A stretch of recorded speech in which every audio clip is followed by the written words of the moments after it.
Check, check.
Happy Sabbath. Good afternoon, everyone.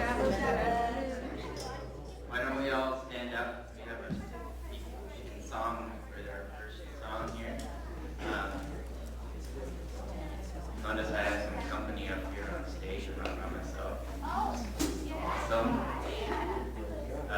Today is the youth group is running church, so look out. It's going to be fun. Right?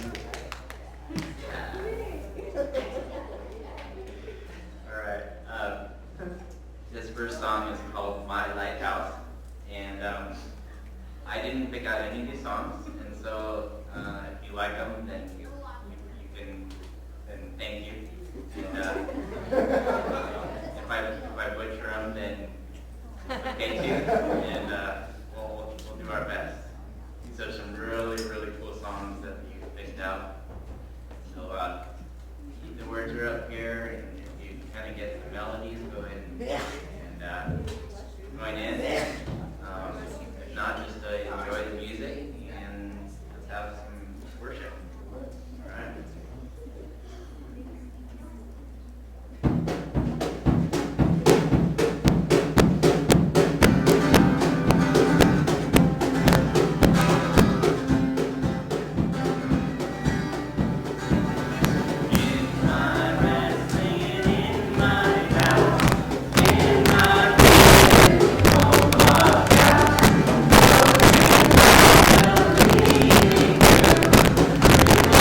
Okay. Okay. Well, I did my Awesome. part. I'll be right back. Thanks for stepping up. Thank you. Yes. I try. All right. Actually, Elizabeth is going to come up first and make the first announcement. That's true. We kind of keep you guys guessing. Okay, so question. Do you guys have any plans for the next 2 weeks? The answer is yes. Yes. Right? Okay, so the good news is that you have 2 more days till August, but once August hits, there are a couple things you need to put on your calendar. So if you need to, you can go ahead and get out your phone now. You can go ahead and get out your phone now. Okay, first off, Wednesday, this Wednesday, which would be August 3rd, if you're one of the leaders for high voltage and you know who you are, then you need to be meeting at the Met for Debbie to give you her marching orders. Because then, August 10th, which is also Wednesday, a week later, we are all meeting here. Now, this is not a trick question, because there is a correct answer. Raise your hand if you're involved in helping out with high voltage. Come on, you guys put on deodorant, raise those hands high. Okay, you're here for us to get the rest of our marching orders so we know what we're doing, okay? Then, on August 11th, they're going to be loading up all of the supplies to take over, and then August 12th, we're going to be getting ready. So we're not going to have the well here, and some people are going to be camping out with the equipment. August 13th is a very special day, isn't it? Who knows what August 13th is? No, it's my mom's birthday. What is wrong with you people? No, it actually is my mom's birthday. And because on August 13th I'm going to be busy with high voltage, I am a good daughter. I already sent her a card. She knows it's in the mail. I've already called her and told her I won't be talking to you on August 13th because I'm going to be busy with high voltage. Now, the other question is, if you see people with their phones out at church, some of them may be on like Bible Gateway, you know, following along with the sermon. But if you see somebody doing this, do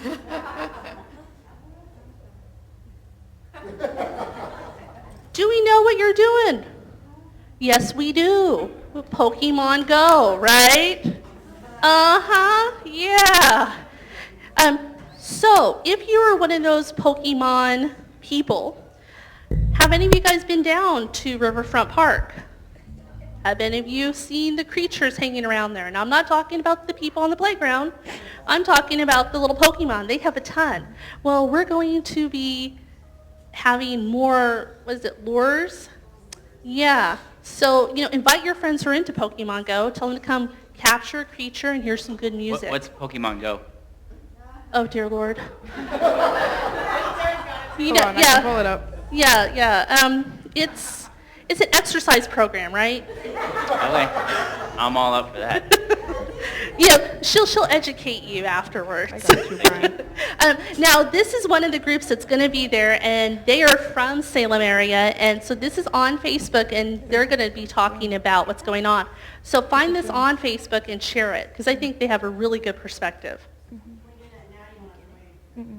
So we're back off the road in Salem. So here's the thing, guys. It's great being out there, seeing everybody, meeting all the fans around the country. We love you guys.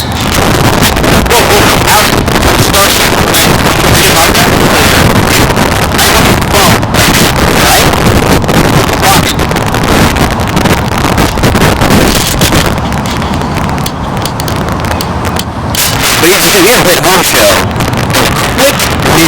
years, like 9 to 10 months. Yep, at least. We lined up a home show. We're super excited to announce it. Tell about it. It is called High Voltage Festival. High Voltage Festival. It is right here. Where are we? Riverfront Park in Salem, Oregon, at the outdoor amphitheater. August 13th, that is a Saturday, 5 o'clock. August 13th, 5 o'clock. Saturday. There's how many bands? 7 bands. 7 bands. It'll be insane. We're one of them. We want to see you guys there. Here's the thing. Do you play Pokemon Go? We're going to have lures. We're going to put lures out all day.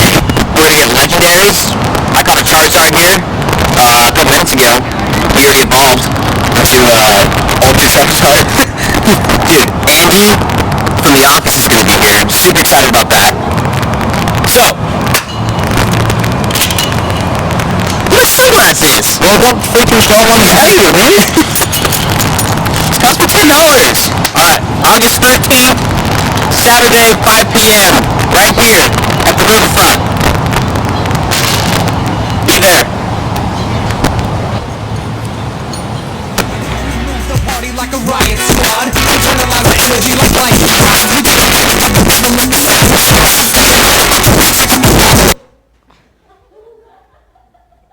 Okay, that Wednesday meeting is 7 p.m. at the Metro. Okay, so for those of you that, pardon me? This Wednesday at 7 p.m. All right. Just a few more announcements. Young Adult Ministries will be having a bowling night, I believe 5 o'clock here at the church is when they meet, right? No? They're not doing it tonight. Okay. Okay. It says here, save the date for July 31st. This is Livingston Academy's summer, kind of their summer festival, their annual summer festival. So that's July 31. That's actually tomorrow, if I'm not mistaken. And then also another date that you need to save, and it was in last week's bulletin. I didn't see it in this week's bulletin, but it's Lincoln and Rachel are having their housewarming party, and I think last week's bulletin had the address, but if I have the address here, if you're interested in getting it, come see me afterwards, and I can give you the address.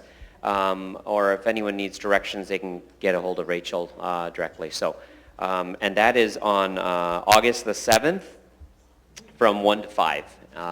August 7, 1 to 5, that's their housewarming party. And the last announcement for today is, you know, you've been seeing in the past few weeks these little slips of paper inside your bulletin. And we've been making announcements pertaining to the church that we are looking at possibly purchasing downtown. And these are pledge cards. And so a few people have, generous people have made some donations it's a matching fund. And so if we can match their funds, I believe it's till the end of July, if I'm not mistaken. So. This pledge card, it doesn't have to be for a lot of money. It can be for like, I don't know, a quarter a month or a quarter a week or $1 a month, or whatever you want to do to contribute to that would be appreciated. So, and yeah, if you can just put the pledge cards in the offering basket when it comes around. Okay, any questions in regards to any of this? No? Well, if the ushers, no, is it time for offering? And it is. If our ushers can come forward for our offering. Okay, so it is time for offering, and if you want to designate your money to a specific ministry, put it in one of the tithe envelopes and then write it out and, you know, put it in the offering thing, that right there. So if you guys will bow your heads with me for a word of prayer. Dear Lord, thank you for today, and thank you for this awesome church family, God. I really do love them, and I just ask that you bless our ministry, God, not just financially, but just help us to help you, God, and just open the hearts of those around us, and let us be there for them when they need it. In your name, amen.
obviously, I've talked about it a lot, but I didn't grow up in a Christian home. And a lot of questions that my siblings and I have always had, we had a great mother, but our father was never there. And we didn't know what love from a dad was really like. And so, yeah, it is. Okay. And so constantly the question in my mind, because we didn't really ever talk about it. It wasn't something we ever brought up. It was, what does love truly mean? How do you feel when you're loved? And it took me years and years, and I thought that you could get it from so many different places, and all of them weren't what I expected them to be. And the last place that I looked was a place that I ended up finding it, and it was here. And when I came here, I was 13, I was awkward, and I didn't really know how to talk to people, but people here actually loved the way Jesus loves. And that's what I needed in my life. And so when you ask yourself daily, what does love truly mean, or what does it really mean? Just look in the Bible and look to those around you. And if you don't see love from those around you, start being the person who shows love. So.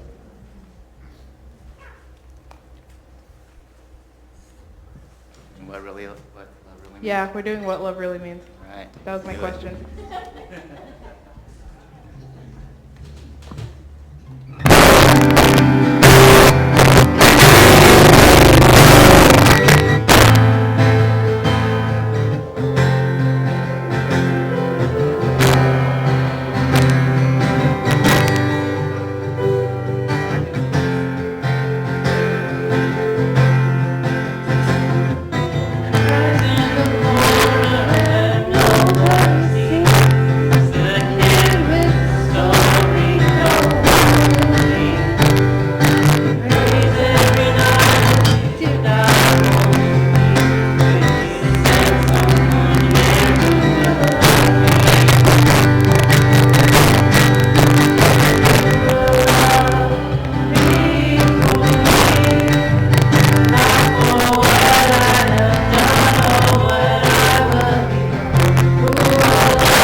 This next song is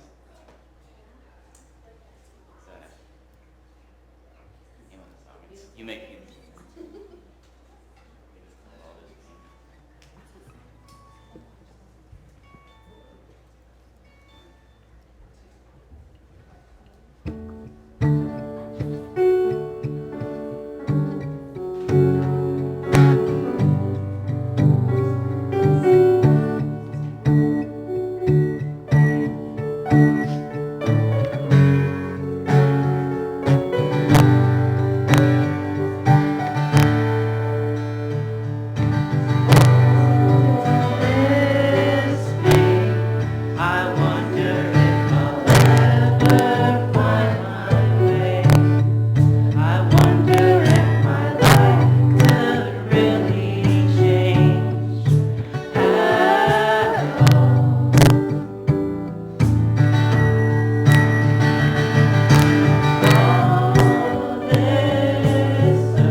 Go bow your heads with me. Dear God, thank you for today, and thank you for this worship, Lord, and I just ask that you bless us, God. Just open our hearts and open our ears for you, Lord, and just bless our week. I know for me it's been a rough week, and I know for others it has been too, God. And so I just ask that you lift those burdens from us and just grant us with your peace. In your name, amen. Amen.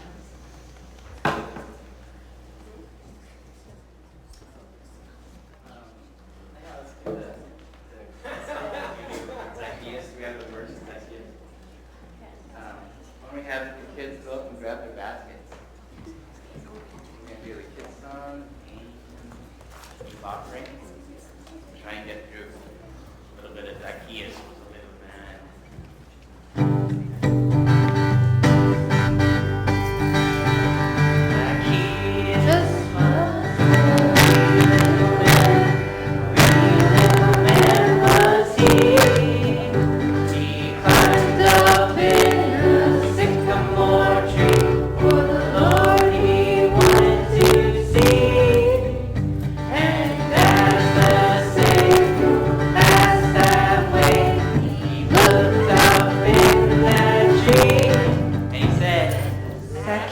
Zacchaeus, you come down, for I'm coming to your house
and he said, Zacchaeus, you better calm down, for I'm coming to your house today. I'm coming to your house today. All right, good job.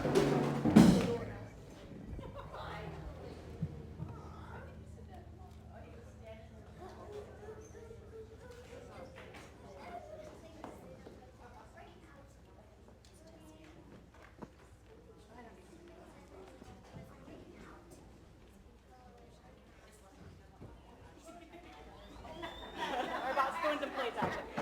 So just before I start children's store, if y'all want some pudding, we have some left over from Sabbath school. It's right up here. We've got some plates and spoons. Huh? Oh, I was like, what? Okay, so I have a very special, oh, it's crooked. Sorry, I didn't check. I have a special case, a story. You guys remember my kitty that I brought like 2 months ago? How tiny she was? She weighed less than a cup of coffee. Oh, that's really dumb. Less than a cup of coffee. She was cute. She's still cute, but she's kind of mean now. But she looks really cute. And this is our kitty Blanche. And I think I have another picture of her being even cuter sleeping. It's, yeah. That's when she's the nicest. When she's sleeping. So, oh, I need my phone. Can you give me my phone? I made you guys a special treat that I brought for children's story. And Blanche made you guys a special treat. So I'm going to give you guys the option if you want to have my special treat or Blanche's special treat. So for the adults, I have a picture of what I brought from Blanche, and I'll let the kids see it down here. Oh. So we have, if you choose the present from Blanche, what does it look like? Yeah, there's a lot of it. And then I brought really yummy sugar cookies. Who wants a sugar cookie? All right. Everybody wait to eat them at the same time, though, okay? So get your cookie and just hold on to it. Don't eat it yet.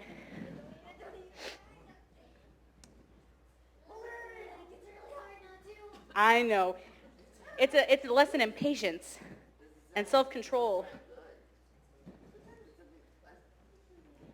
You can have 2 if you'd like. You can take 3, I don't care.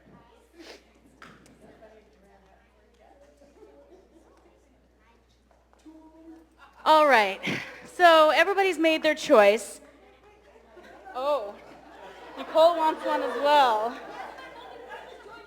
I've got a couple sugar cookies left. All right. Here, y'all can just pass it along. Okay, so you guys picked that. You know what I think I'm going to have? Kitty litter. Isn't that yucky? But we've been living with Blanche for so long that it's just kind of normal. So you guys can go ahead and eat yours. I'm going to take a bite of mine. Eat your cookies. How does that cookie taste? What's that face for? You don't like my cooking? What's wrong with it? It's salty, but it looked really yummy. You can eat it if you want, but it does not taste very yummy. But you know what? This cake actually looks really good. Look at that. Kitty litter cake. It's cake. I tricked you. Who wants a piece of cake? No. Okay, I need a helper to come scoop a little cake. How do those cookies taste, though? You said a little salty? Yeah, I put almost a whole cup of salt in those cookies. But I decorated them with sprinkles and made them look pretty on the outside, right? I don't know, just give them each a little scoop. So the cookies looked really pretty, but they may not have been. And then, so I have a little verse I'm going to read, and then I can find my Bible. Okay, it says, I just throw it in there. I'm going to throw it away. Unless somebody else would like a cookie. Anybody else want a cookie? No? Aaron likes it. I don't like salty things, to be honest. Okay, so it says, "What sorrow awaits you, teachers of religious law, and you Pharisees, hypocrites! For you are so careful to clean the outside of your cup and the dish, but inside you are filthy, full of greed and self-indulgence." So these cookies looked really yummy. They were pretty with pink sprinkles, and they tasted really yucky, right? I almost didn't give you one, but then I couldn't give it away. But we have this kitty litter cake. It's made to look like, well, then you can eat it all, and I got more. The kitty litter cake actually has no kitty litter in it. It's just cake and Tootsie Rolls and pudding. It looks yucky. It may not look very tasty, but how does it taste, those of you that already have it? Better than the cookie? So we sometimes try to make ourselves look like we're really good, but inside our hearts aren't very good. And Jesus wants us to be good on the inside and the outside, not just making it look like it's clean on the outside or tasty with pink sprinkles. So can anybody tell me what the lesson was with the cake and the cookies?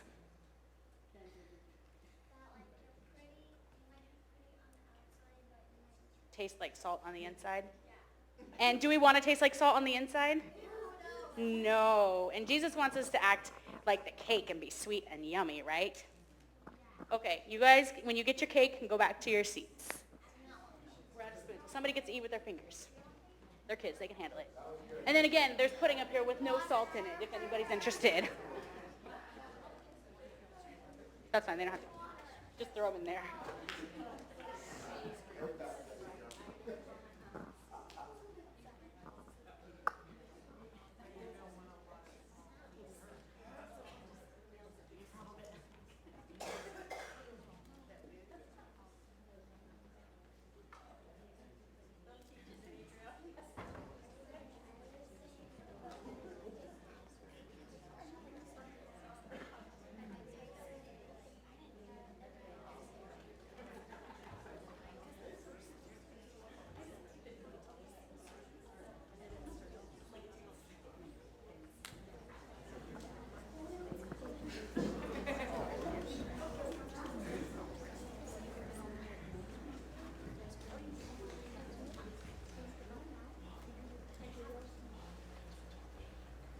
I grew up learning about you. I saw you in the love shared by everyone around me. I heard about you in the sermons and sang about you in the songs. I read about you and thought about you. And so I came to you, and you met me. You loved me and cared for me. You grew me and taught me. You fashioned me and called me. And I took what you had given me and went back to the place I had first heard about you. I was filled with anticipation. What would they have me do? You had given me so many gifts. Perhaps I could speak about you. Perhaps I could teach others to follow you. Perhaps I could spread your message to the world. Perhaps I could invite others to your table to take part in your supper.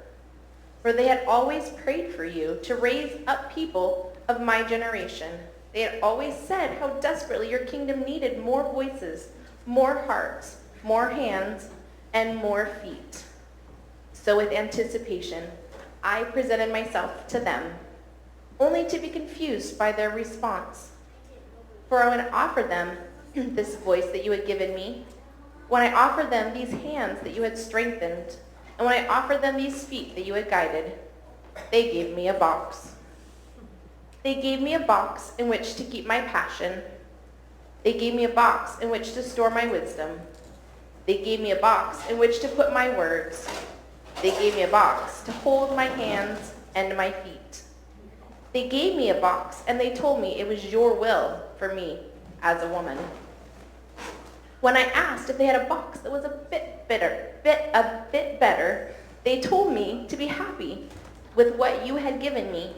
And when I told them you had given me things that wouldn't fit inside the box, they told me I must be mistaken.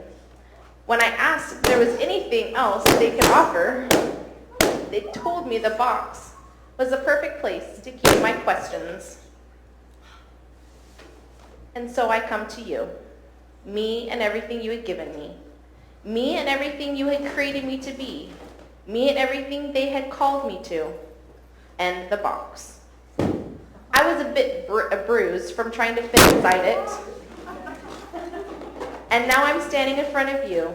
I realize you don't want me to, and I see that I have a choice.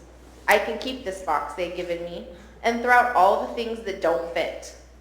I can ignore the time spent with you, the gifts you have given me, the calling you gave me. I can dismember my soul in order to fit into the dimensions of the box. I can live for them and let their box define me.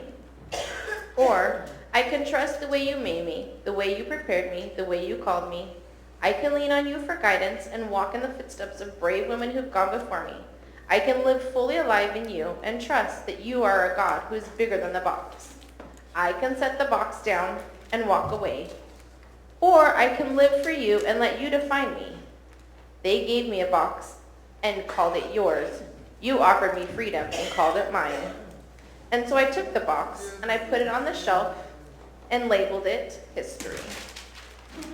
Then I take my hand and we walk away because life with you is far better than life in a box.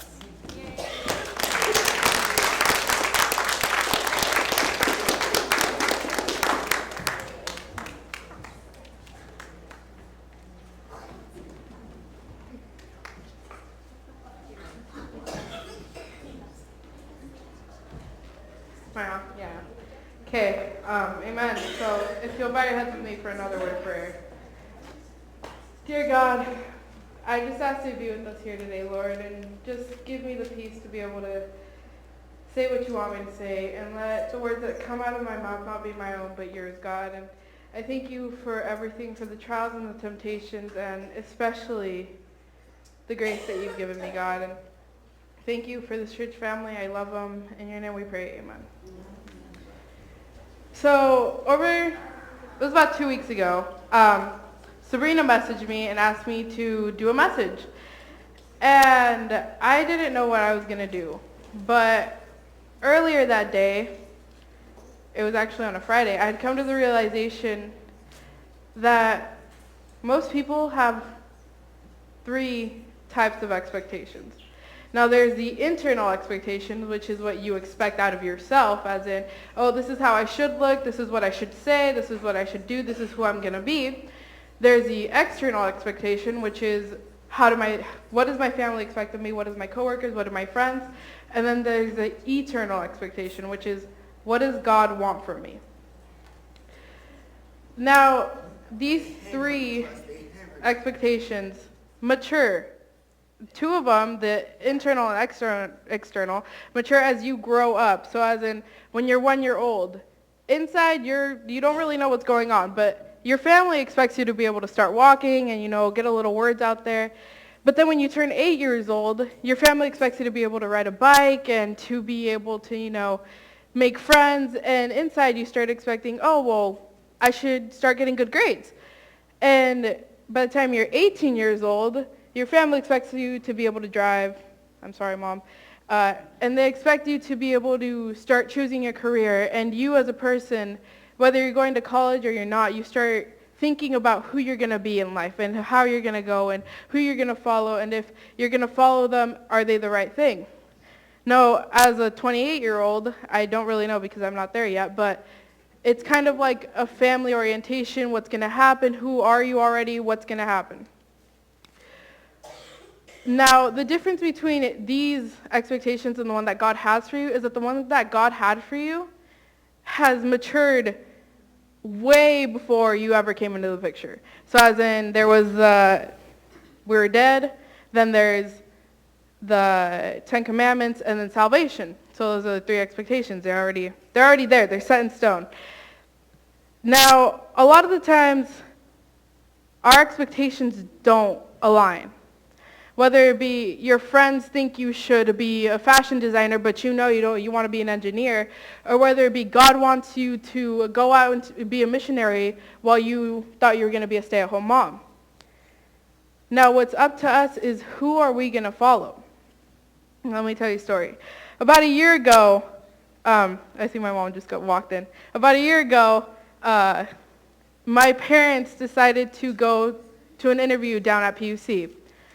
And I went along because, college, and it's going to be fun, and I'm going to have fun, and my family's going to be there. I've been 2 years away from, I've been out of my house for 2 years. I'm excited. And so we went down, and immediately, Ray did his interview. He got the job, and I was expected to go to PUC. And I went into my senior year knowing what college I was going to go to, how I was going to pay for it, how over the next 4 years I was going to evolve, and how I was going to it was going to be perfect. I already had a plan laid out. My family expected me to go. I expected to go. But what did God expect? Now, when I was at Milo, they had offered for the girls to go on a Walla Walla trip as a basketball team. And I joined the basketball team, injured my knee, and tried to get out of the team as fast as I could because I didn't really want to play basketball anymore. And the coach would not let me go. So she made me it started out where I would just help the girls. Then she made me manager, and then I was kind of like the third one. So it was her, assistant coach, and me. And I went to every practice. I did everything. And then I went to Walla Walla. And immediately, one of the assistant deans goes there, and so she decides to take me on a tour because she knows that I'm going to study theology. And I'm going there, and in my mind, I know, I'm expected to not go here. Don't get any ideas, Sarah. You're not going to be here. It's going to be fine. You just got to go ahead and just go with the flow, because if you don't, you're going to seem weird. And so I went in, and I talked to one of the theology professors, and I don't really remember who this was either. I remember I sat down, and immediately as I sat down, I just felt like something was telling me to stay. And it wasn't like, oh, stay for 10 minutes or stay for 20. No, it was like, you need to stay. And so I was like, no, it's not. It's probably me because I like the campus, and the campus is, flat, and it's not a hill. So it's good. It's good for me. And I talked to the professor, and he was telling me, and I told him a little bit of what was going on and how much I really did like the campus and how I really appreciated the people who were helping out. And he looks at me straight in the eye. He's like, well, you know what, Sarah, what do you need to be here? And I just kind of looked at him, and I thought for a second. I was like, well, I'm not going to ask you for money because you don't know me. I'm not going to ask you to, go talk to my parents because you don't know them. So I'm just going to ask you to pray. And immediately he was like, you're on my prayer list. I'm going to pray for you every day. Let's see what happens. And if you go to PUC, then good for you. Like, good luck. But if you don't go to PUC, you know where to go. And I was like, okay, whatever. And so I started to fall in love with Walla Walla. And I was only there for 2 days, but it felt like a year. And I was like deep in there. And I was like, oh man, you know, the theology section is just so amazing. I really like it. The people here are just so friendly, which, by the way, it's the friendliest place in the Northwest. So just if you guys want to know. But I knew that I had just fallen into this deep love. And then I went home, and my mom tells me, you can choose wherever you want to go. I mean, I'm not going to tell you where to go. Your sisters aren't going to tell you where to go. You can choose where to go. And so I was like, yes. And I ended up choosing Walla Walla. And so for a couple months, I was like, yes, Walla Walla, Walla Walla, Walla. Everybody knew I was going to Walla Walla. I was so excited. I filled out every application form. I filled out every scholarship form I could find online. I did everything I could to go. 2 months later, spring break comes. And as I'm talking to my mom, she tells me, well, you know, sorry, Mom, I'm kind of throwing you under the bus. I love you.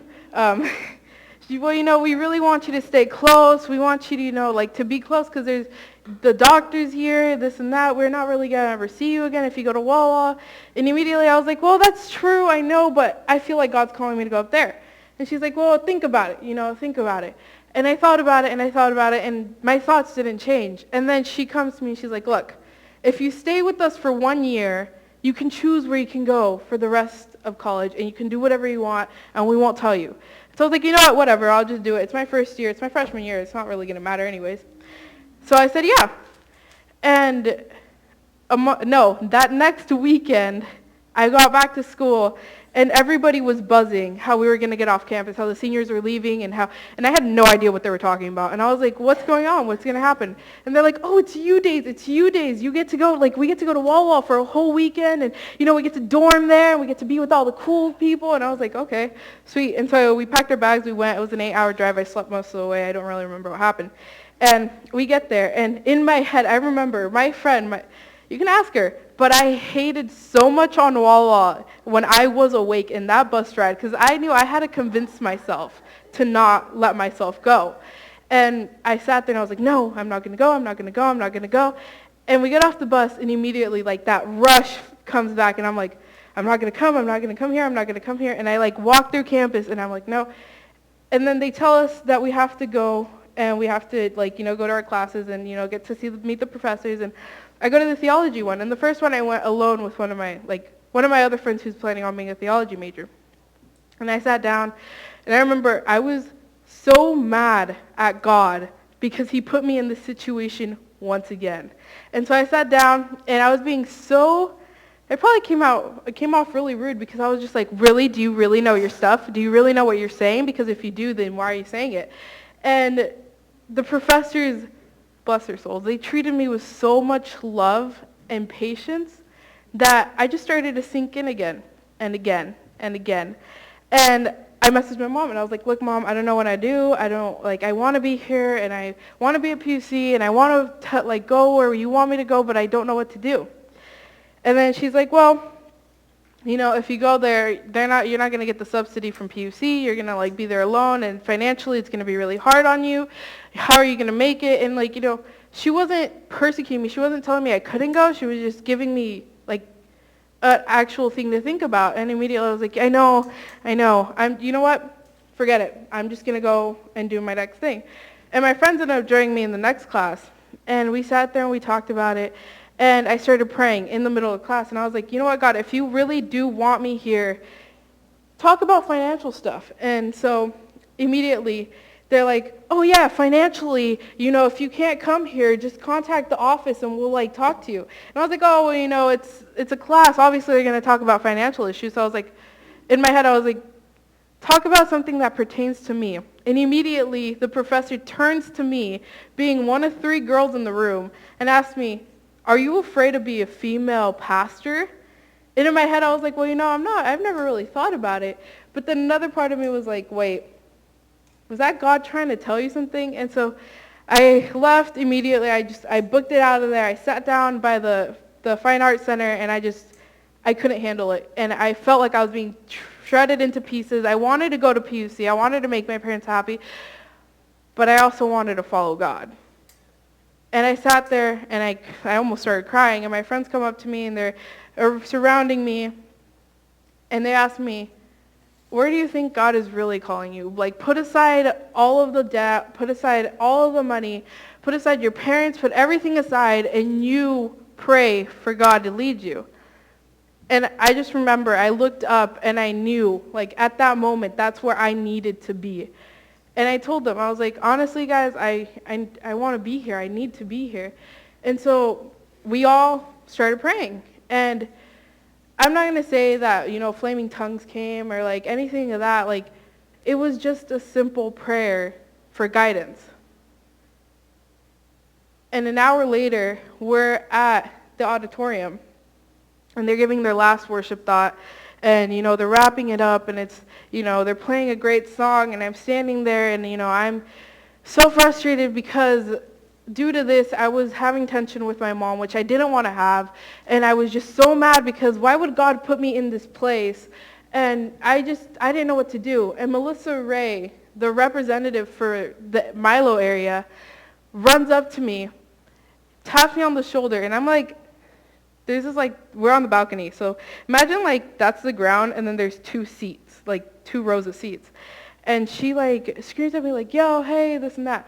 And I, like, look over, and I'm like, what's up? And she's like, so I just pulled up your financial records, and I want to tell you that if you're really wanting to come here this next year, it's doable. You can completely do it by yourself. Nobody needs to help you, but you do need to work. And I jumped. I don't even know how I did it. I jumped one row, and then I jumped the other one, and I just attacked her. And she was like, okay, hug. That's good. We can do that. And I was like, okay, yeah, oh my gosh, I can do this. And my friends around me, they're all astonished because they just witnessed, like, this huge thing for me. And then I go back and I sit down, and I'm just like, I'm ready just to, like, call people and tell people and, just spread how marvelous it is. And then we go back to Milo, and this whole time I'm like, thank you, God, for, just pulling me through this, like, terrible time. I didn't really know what was going to come. And you see, because I chose something that didn't go according to other people's will, there was so much tension. And there was really no backfire, but it was so much fighting and so much crying and so much, like, asking and so much doubt as to why God had called me there that I never looked back and thought about how I felt that one day where Melissa Ray did tell me that I had the opportunity to go. And so I cried, and months passed, and I didn't know what I was going to do. How am I going to get there? Who's going to take me? Who am I going to call when I need somebody? Like, I have nobody anymore. And my friends always, constant prayer, surrounding me in prayer. And it got to the point where I got tired of praying. I didn't want to be prayed over anymore. I wanted answers.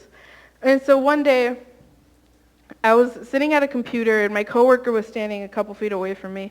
And I was like, well, I wonder what's on my, my account. And I went on my financial stuff. I was like, well, let's see how much I have to work off. And, maybe God's way of answering. And so I went on. I scrolled down. I was like, wait, there's so much more scholarships than when I last checked. Kept on scrolling. And it gets to the bottom of the page. Now, for those of you who attended WALA, or those of you who check college tuition annually, it costs about $36,000 to attend WALA for 1 year. And so I got to the bottom of the page, and I was like, wait, what does that number say? And, I have glasses on, so I took them off, tried to read the number again. I was like, wait, my brain must be fuzzy. So I called over my coworker, and he walks over, and he's like, what's going on? And so I tell him, and he just sits there, and he's like, I think we're reading the number. I got just about over $30,000 in my account. And I sat there, and I looked at him, and I was like, well, I guess I don't really have to work at Walla, do I now? And, I started laughing because I'd, planned around my summer being at Walla. And he just kind of looks at me, he's like, you don't realize what he's doing. And I was like, what do you mean? And he's like, God's been working in you this whole time, but that's because we've been praying. And I didn't understand, and to be honest, I was done with prayer at that point. I just wanted to go. I wanted to be at Walla. I already had everything set. And he's like, no, You need to look. You need to see if there's so much more on your account, why? There must be a reason. And so I sighed and I emailed Melissa Ray, and she's like, no, all the numbers on there are right. You actually do have 38,000. Like I told you, you're set to come here. You're ready. We'll expect you in the fall. And I was like, yes. And we threw a little mini party in the dorm that night. But months later, this last week, I was talking to Melissa Ray. And what I had done when I was up at Walla Walla was I had emailed President McVeigh. And I didn't know him. I didn't know if he was going to respond, but immediately he responded, and I told him what situation I was in. And he gladly was like, well, we'll be praying for you. And Melissa told me that it turns out that the McVeigh family had actually found out who I was and had emailed Melissa Ray to go look for me. And when she had gone to look for me, she had just felt like she needed to look at my financial status. And that's when she found out that I could go there. And it all started because of prayer. And now you see, the expectations that I had aligned for me were the ones that I thought were perfect for me, going to PUC, going to be in California. I was born in California. It's like, I love California. But why would I ever want to go to Walla Walla? Now, for those of you who have read through the Bible, you guys should know the story of David and Goliath, right? Well, you meet David in 1 Samuel 17. Now let me see what verses I picked out. So it says 17:12 through 16. It reads, now David was the son of a man named Jesse, an Ephrathite from Bethlehem in the land of Judah. Jesse was an old man at the time, and he had 8 sons. I have 1 brother. I don't want to know what it's like to have 8 sons. Jesse's 3 oldest sons, let's see if I can get through this, Eliab and Abinab and Shemaiah had already joined Saul's army to fight the Philistines. David was the youngest son. David's 3 oldest brothers stayed with Saul's army, but David went back and forth so he could help his father with the sheep in Bethlehem. And then Jesse sends David over to give food and stuff to his brothers. And we pick up the story at 27. It's right here. And as David was there, he starts asking questions about who is this Philistine? Like, why are you guys so afraid of him, guys? Come on, like, you're an army. We can take him down, right? And all these soldiers, mind you, they're trained to fight, are afraid because they're like, no, he's going to take us down. Watch, you just watch. And so David is, okay. Sorry, guys, I got lost. David is like, wait, I can do it. And then, that's 28, sorry. But when David's oldest brother, Eliab, heard David talking to the men, he was angry. What are you doing around here anyway? He demanded. What about those few sheep you're supposed to be taking care of? I know about your pride and deceit. You just want to see the battle. And David is like, what have I done now? I was only asking a question. So he walked over to other people and started talking to them. Now pick it up in 48. After all of this, after David has this confrontation with his brother, he sees Goliath and he's like, well, you know what? By the power of God, I know I can take you down. You are not that big as you make it seem. So 48. As Goliath moved closer to attack, David quickly ran out to meet him. Reaching into his shepherd's back and taking out a stone, he hurled it with a sling and hit the Philistine in the forehead. The stone sank in, and Goliath stumbled and fell face down on the ground. David knows what it's like to be told he can't do it. He was told by King Saul. King Saul only thought he could do it if he had his armor on, which was too heavy because David was just a boy. Saul was a man.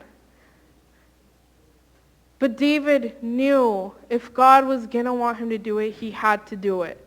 And so he faced his fears. Just imagine you going up and seeing this giant and God telling you, you're going to take that one down.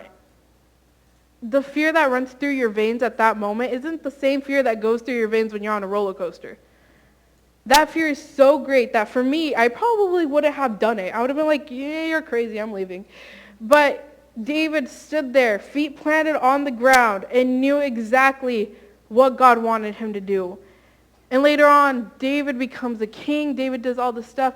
But mind you, everything revolves around God. And yes, he messes up, and yes, stuff happens.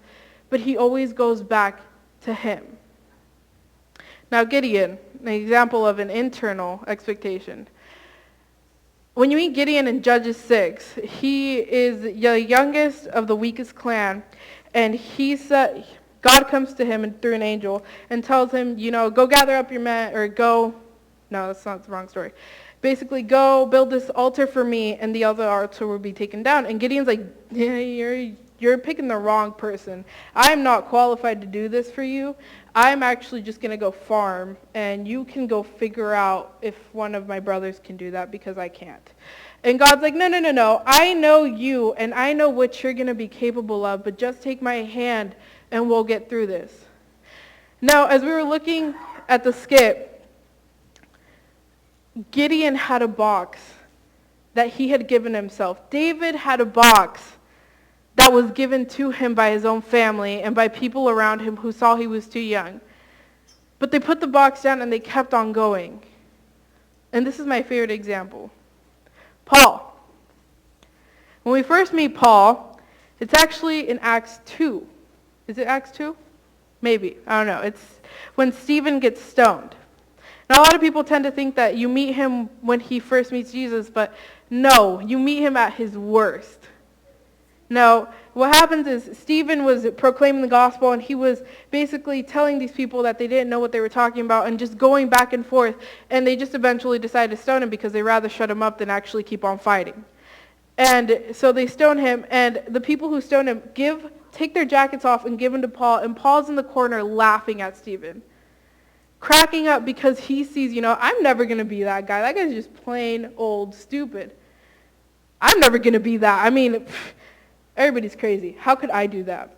Then he goes to the road of Damascus, and he meets Jesus, and he becomes that. He becomes what he never thought he could be. And that's because he let go of the box that was given to him by the Pharisees. He let go of the box that he had learned was right since he was a kid, and he decided to grab God's hand and just go. Now, the thing with expectations is we hold them so high on ourselves sometimes that we expect if we don't get there, if we don't make it here by this certain point in time, we failed everything. It took Jesus 33 and a half years to complete his ministry. 3.5 years he was actually out there doing stuff. Now, what are you guys going to do? My challenge to you guys isn't to hold up your box and to keep it firm and steady and plant it on the ground and just stand there in front of it and look at it. My challenge to you is to let go of those expectations, let go of what people think of you. Just stop thinking that if, I stand perfectly still in this box, God's not going to notice me. If I, put my expectations and they're perfectly met and they're perfectly aligned to the life that I plan to live, God's not going to interfere with that because, that's not how God works. He tends to want to mess you up, but not in the bad way. He messes you up so that you can finally realize how much you are worth. And that's something that I had to learn too. I thought I was going to be a baker. I never thought I could get up here and talk. And like I said earlier, I was just some shy, awkward kid who just wanted to be sitting in the back row with my book and with my drawing pad and just draw the sermon away and just get it over with, go home, sit down, and not say anything. But that's not what God had planned. And the thing is that the more we hold on to that box, the tighter we grip onto it, the more we take it with us, the harder it is for him to make you let it go. The harder it is for him to grip onto your hand and tell you that it's going to be okay because it's scary out there, especially with what's going on right now. And we as Christians are expected to pick one side or another when in reality, both of the sides kind of just suck. And the only place I want to go to is heaven. I don't really want to be here for much longer. So stop trying to say something when he's telling you something else. Stop trying to say, oh, well, if I actually put what God tells me into this filter, it'll come out kind of like this. But maybe if I move it a little bit to the left, it'll be a little more to what I want and a little less to what he wants. But that's okay because it comes from what he said. It's just a little bit processed. And I mean, if I want to follow him, I guess I can, but should I, or do I really need to, or can I figure this out on my own? Because you can't figure it out on your own. I can't figure it out on my own. Nobody can. Jesus relied on God every day because he was expected to do so. There was so much in his life that all he wanted to do was be alone with God sometimes. So church family, as we close up today, think about what you're being expected of. Think about those around you. Think about the expectations that your coworkers, that your friends, that you have on yourself. And think about if they're really worth it. Think about people who, believe that you're this way, but you're not. And so you want to be this way. Be more like Christ and less like the world. Because the world is just going to go down. And he's the only one who's going to be up. So it's up to you guys, and it's up to you guys to hold on to him or to hold on to your box. But I know that I'm done clutching onto my box. It's too heavy. I just want to hold on to him. So if you bow your heads.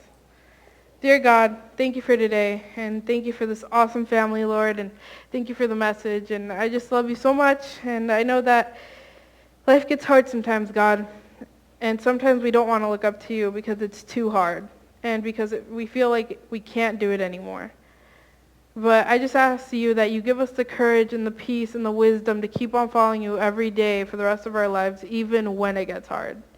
In your name we pray. Amen.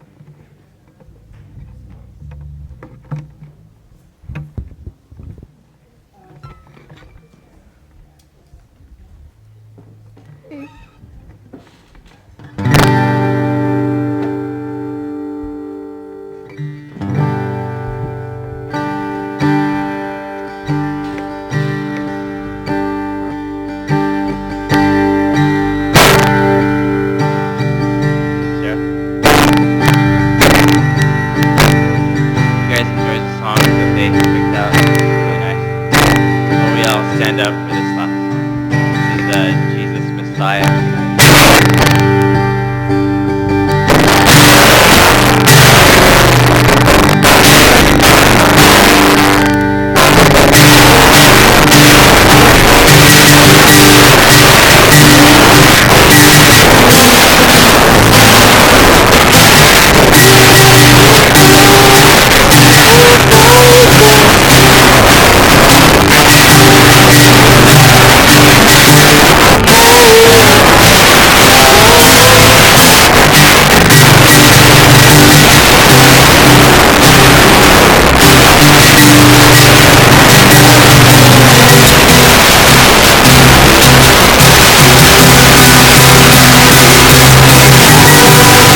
you.